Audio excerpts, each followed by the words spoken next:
প্রিয় বন্ধুরা, ইজি এডুকেশনে তোমাদের সকলকে স্বাগত। আজকে তোমাদের সাথে আলোচনা করব তোমরা যারা দ্বাদশ শ্রেণীর ছাত্রছাত্রী রয়েছে, থার্ড সেমিস্টারের স্টুডেন্ট এবং তোমাদের পরিবেশবিদ্যা এই সাবজেক্টটি যাদের রয়েছে, তো তোমাদের প্রত্যেকটা ইউনিট নিয়ে আমি কিছু গুরুত্বপূর্ণ প্রশ্ন আলোচনা করতে শুরু করেছি। আমাদের পরীক্ষা সেপ্টেম্বর মাসে, হাতে কিন্তু আর 2 মাসের মতো টাইম রয়েছে। তো এর আগে আমি দুটো ভিডিও নিয়ে তাতে অনেক গুরুত্বপূর্ণ প্রশ্ন নিয়ে আলোচনা করেছি। আজকে তৃতীয় ভিডিও। দেখো, তোমাদের ইউনিট 1-এ বাস্তুবিদ্যার নীতি, এর মধ্যে যে তোমাদের সাবটপিক রয়েছে বাস্তুতন্ত্রের প্রকারভেদ, এটা নিয়ে আজকে আলোচনা করতে হবে। প্রথম প্রশ্ন, শারীরবৃত্তীয় শুষ্ক মৃত্তিকা বলা হয় সুন্দরবন অঞ্চলের লবণাক্ত মাটি। সুন্দরবনে প্রধানত কোন প্রজাতির উদ্ভিদ দেখা যায়? ম্যানগ্রোভ। লবণাক্ত মাটি কোন বাস্তুতন্ত্রে লক্ষ্য করা যায়? এর অ্যান্সারটা হয়ে যাবে মোহনা অঞ্চলের বাস্তুতন্ত্র। নদীর মোহনায় কোন প্রকার উদ্ভিদের আধিক্য দেখা যায়? এটা হচ্ছে লবণাম্ব বা লবণাক্ত উদ্ভিদ।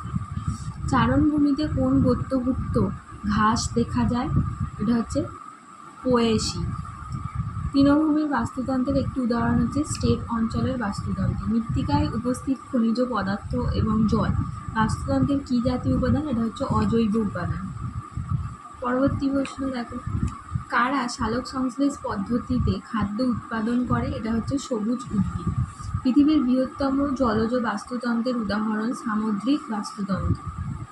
সর্বাপেক্ষা স্থায়ী বাস্তুতন্ত্রের উদাহরণ হলো মহাসাগরীয় বাস্তুতন্ত্র। সাইপারেসি এক প্রকার ঘাস জাতীয় উদ্ভিদ। জুপ্ল্যাঙ্কটন হলো প্রাথমিক খাদক। জলে ভাসমান ক্ষুদ্র আণুবীক্ষণিক প্রাণীকে বলা হয় জুপ্ল্যাঙ্কটন।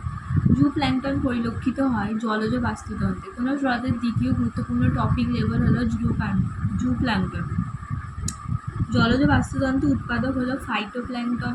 পুকুরের বাস্তুতন্ত্রে মুখ্য উৎপাদকের ভূমিকা পালন করে ফাইটোপ্ল্যাঙ্কটন।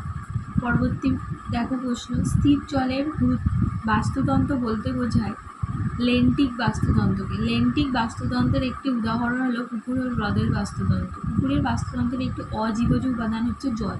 মশার লার্ভা হচ্ছে প্রাথমিক খাদ্য। একটি কৃত্রিম বাস্তুতন্ত্রের উদাহরণ হচ্ছে উদ্যান। একটি ন্যানো বাস্তুতন্ত্রের উদাহরণ হচ্ছে অ্যাকোয়ারিয়াম।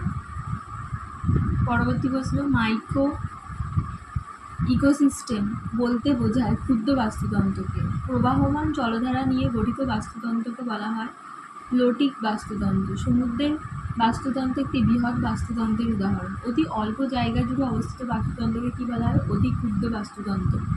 গঠন অনুযায়ী বাস্তুতন্ত্র হচ্ছে 2 প্রকার। বনভূমির বাস্তুতন্ত্র মূলত কয় প্রকারের উপাদান নিয়ে গঠিত? 2 প্রকার। প্রাথমিক খাদকরা মূলত কাদের খাদ্য হিসাবে গ্রহণ করে? উৎপাদকদের। গৌণ খাদকরা কাদের খাদ্য হিসাবে গ্রহণ করে? এটা হচ্ছে গৌণ খাদকদের। তাদেরকে উৎপাদকের দেহে আশ্রয় নিতে দেখা যায়? প্রাথমিক খাদকদের। পচা পাতা এবং কাঠ হলো জৈব উপাদান।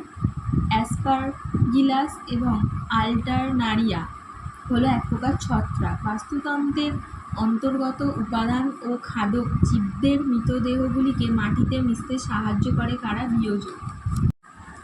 বিয়োজকরা হলো হেটেরোট্রফ। প্রাকৃতিক উপায়ে মানুষের হস্তক্ষেপ ছাড়াই যে বাস্তুতন্ত্র গড়ে ওঠে তাকে বলে প্রাকৃতিক বাস্তুতন্ত্র।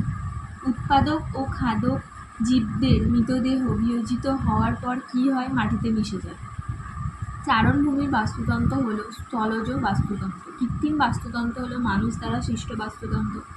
মনুষ্যসৃষ্ট স্থলজ বাস্তুতন্ত্র হলো শস্য ক্ষেতের বাস্তুতন্ত্র। একটি বিস্তীর্ণ অঞ্চল জুড়ে অবস্থিত বাস্তুতন্ত্রকে বলা হয় বৃহৎ বাস্তুতন্ত্র।